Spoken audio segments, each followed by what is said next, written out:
Assalamu alaikum. Pakistan. So we have another question. Ji. I'm a new mom. In current times of fitna, how to do tarbiyah of kids? Should we homeschool or should we do zero screen time, or how to do tarbiyah? اب ہم information age میں رہتے ہیں.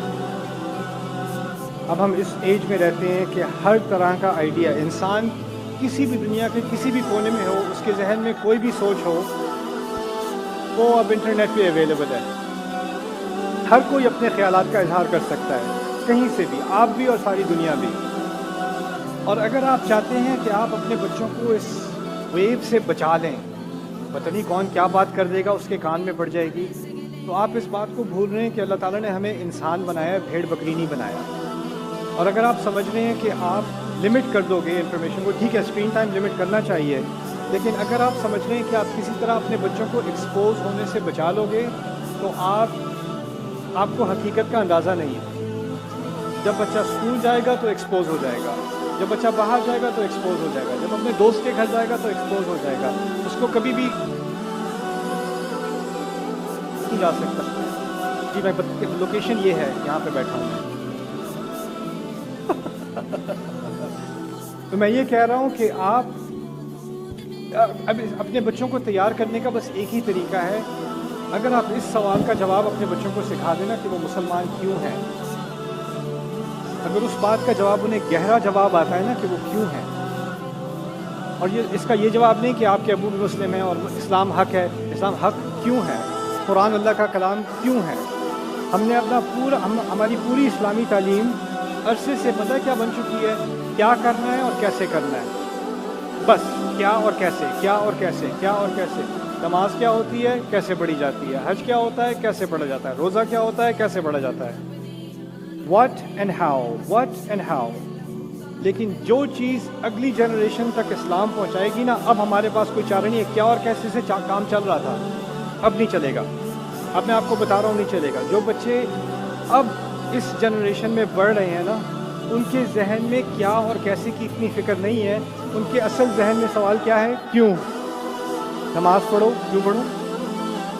قرآن پڑھو، کیوں پڑھو. کیا فائدہ اس کا، کیوں پڑھنا چاہیے مجھے. اگر وہ بدتمیزی سے پوچھے گا بھی نہیں نا، اس کے ذہن میں یہ سوال ہوگا. اور اصل چیز جو اسلام جس پر حاوی ہوتا ہے نا، وہ جسم نہیں ہوتا، وہ ذہن ہوتا ہے، دل ہوتا ہے. تو ہمیں اب کیوں کی طرف آنا پڑے گا. اور قرآن میں کیوں کا جواب ہے. اگر آپ خود نہیں پڑھو گے نا، خود نہیں سیکھو گے کہ اس کیوں کا جواب قرآن نے کیسے دیا ہے، کیسے ایسی شخصیت کو پریپیئر کیا ہے جو کسی بھی سوسائٹی میں چلی جائے، کسی بھی ایج میں چلی جائے، کسی بھی فتنے سے اس کا سامنا ہو، اس کو کوئی فرق نہیں پڑے گا. ابھی آپ دیکھیں آج کل جو ٹرینڈ ہے آن لائن، لوگ کہہ رہے ہیں اب اس ٹرینڈ کا ہم کیسے جواب دیں. 10 سال بعد ایک اور ٹرینڈ ہوگا نا، پھر آپ کہو گے اب اس ٹرینڈ کا کیا جواب دیں. پھر اس کے بعد ایک اور ٹرینڈ آئے گا، آپ کہو گے اس کا کیا جواب دیں.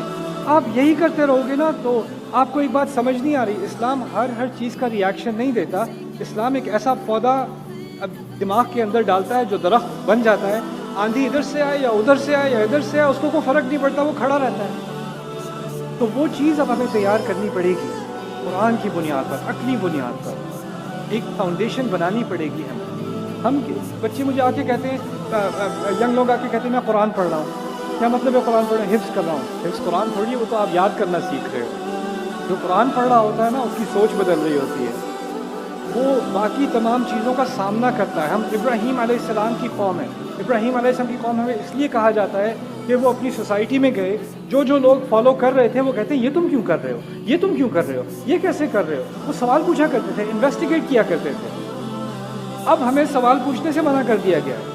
بچہ اگر اسکول میں سوال پوچھتا ہے تو کہتے ہیں جو لکھا ہے وہ پڑھو.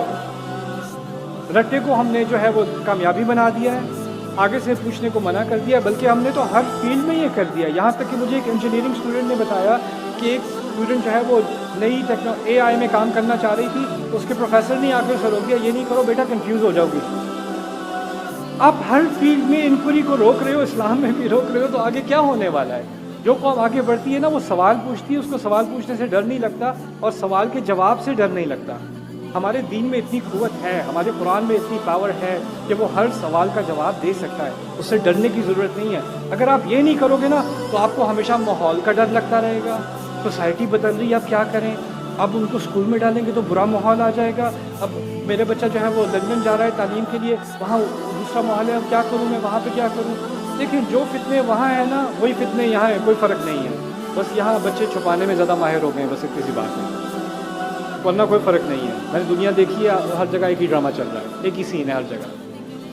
تو یہ سوچنا نا کہ کسی طرح آپ اپنے بچوں کو جو ہے وہ حفاظت کر رہے ہو, ان کے ایمان کی حفاظت کر رہے ہو.